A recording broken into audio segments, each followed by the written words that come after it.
সিয়াম অবস্থায় মুখের লালা খেয়ে ফেললে সিয়ামের কোনো ক্ষতি হবে কি? সম্মানিত দর্শক মণ্ডলী, থুথু লালা হচ্ছে ভিতরের জিনিস, যা স্বাভাবিকভাবেই ভিতরে যেতে পারে।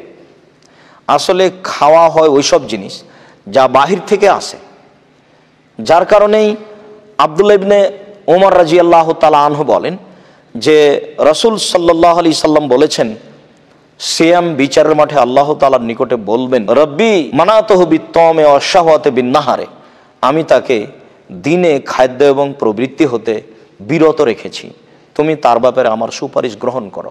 তাহলে এটা খাদ্য বাহির থেকে গ্রহণ করা হয়। আমরা থুথুয়ের সাথে নাকের কপ বা নাকের ময়লার কথাও বলতে পারি, যে নাকের কপ বা নাকের ময়লাও যদি ভিতরে চলে যায় তাহলে সিয়ামের কোনো ক্ষতি হবে না। যদিও আমরা নাকের কপ বা নাকের ময়লাকে ভিতরে না দেওয়ার জন্য চেষ্টা করব, কেন তাতে কিছু ক্ষতি রয়েছে। আরও রাসূল সাল্লাল্লাহু আলাইহি সাল্লাম বলেছেন, অবালিগ ফিলিস্তিন শাক ইল্লান তাকুনা সায়মা, তুমি যখন নাকে পানি দিবা তখন খুব বেশি করে ভালো করে নাকে পানি দেওয়ার চেষ্টা করো, তবে সিয়াম অবস্থায় নাকে পানি দিও না। কেননা নাকও হচ্ছে ভিতরে কিছু যাওয়ার মাধ্যম।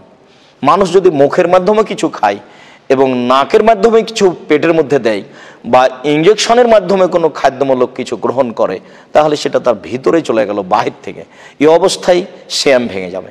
কিন্তু যা ভিতরেই আছে সেটা যদি ভিতরে চলে যায় তাহলে সিয়ামের কোনো সমস্যা হবে না। অতএব থুথু ভিতরে চলে গেলে বা গিলে ফেললেও সিয়ামের কোনো ক্ষতি হবে না। আল্লাহ আমাদের সঠিক বুঝে আমল করার তৌফিক দান করুক। আল্লাহুম্মা আমিন। আল্লাহু আ'লাম বিস-সাওয়াব ওয়া সাল্লাল্লাহু আলা নবী ওয়া সাল্লাম।